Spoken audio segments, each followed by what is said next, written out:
On est le 21 dans le mois d'Adar. On est 40 jours avant la fin du mois de Nissan. Vous allez me dire, bon, qu'est-ce qu'il y a de spécial à la fin du mois de Nissan? Aujourd'hui, c'est l'Aïloula d'un grand rabbin chassidique très connu. Il s'appelle Rabbi Elimelech Milijensk. Une ville quelque part, je ne vais pas dire au Maroc parce que le nom il est polonais. Et il y a à peu près 236 ans, je crois exactement. Il est connu avec son frère Rabbi Zusha d'Aniapoli, une autre ville aussi en Ukraine. Et ces deux frères-là, ils étaient ensemble dans le Galout pendant 8 ans. Ça veut dire quoi Galout pendant 8 ans? Ils n'ont jamais dormi de nuit dans le même endroit. Ils ont pris ça sur eux pour pardonner pas seulement leurs fautes, pour quelles fautes ils pouvaient avoir, mais pardonner pour tout le peuple d'Israël. Et celui qui a instauré cette ségoula très connue, vous avez entendu parler des 40 jours. Souvent on parle du chiffre 40, quelqu'un qui a besoin de se marier, quelqu'un qui veut avoir des enfants. Alors on le dit, engage-toi sur 40 jours, sur un petit Télim. Il y en a qui le font avec le Télim numéro 100. Allez, je prends sur moi 40 jours de le faire.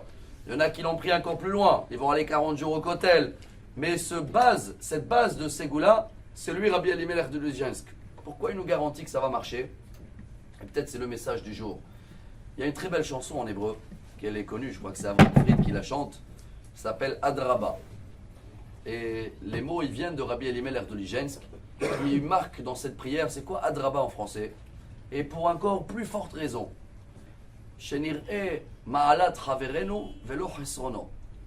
que Dieu il va donner une force à chacun de nous de voir toujours autour de moi les qualités de chaque personne et non pas ses défauts. La clé magique pour pouvoir réussir dans la vie, malheureusement nous on fait l'inverse. Chaque fois qu'on voit quelqu'un, c'est notre nature. Dans Parashat Bereshit c'est marqué Yetzer Lev Adam Ra Mineorav. C'est quoi Ra? Vous savez que si quelqu'un il se croit qu'il est parfait, bon j'espère bien qu'il n'écoute pas les vidéos et on n'a rien à l'apprendre et malheureusement il doit s'inquiéter parce que des parfaits dans ce monde n'existent pas. Comme on est tous bien d'accord qu'on n'est pas parfait, vous savez qu'est-ce qui nous rend imparfaits? Le Rav Dessler, il explique que quand on voit des qualités chez les gens, si je le vois un peu plus patient que moi, je viens de me créer un défaut. Écoutez, c'est très délicat. Donc chaque qualité qu'il y a autour de moi, je suis en train de créer des défauts.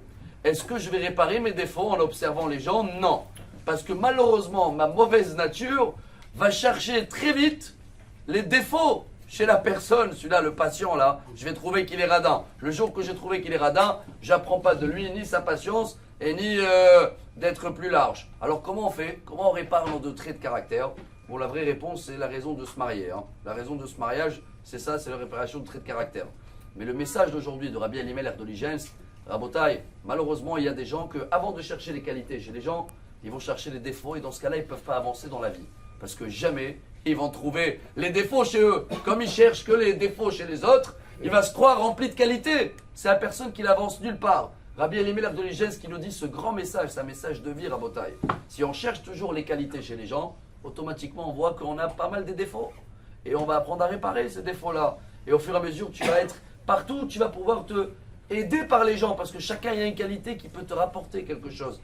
Alors venez, on essaye de le faire, au moins pendant 40 jours, jusqu'à la fin du mois de Nissan, et vous allez voir comment tout ce qu'on demande, à partir de maintenant, si vous allumez une bougie pour lui, demandez-lui qu'il nous donne la force, Rabbi Elimelech de Milijensk, pour pouvoir, Bezrat Hashem, bien juger, bien voir autour de les qualités, et dans ce cas-là, tout ce qu'on demande, si Dieu veut, se réalise. Excellente journée.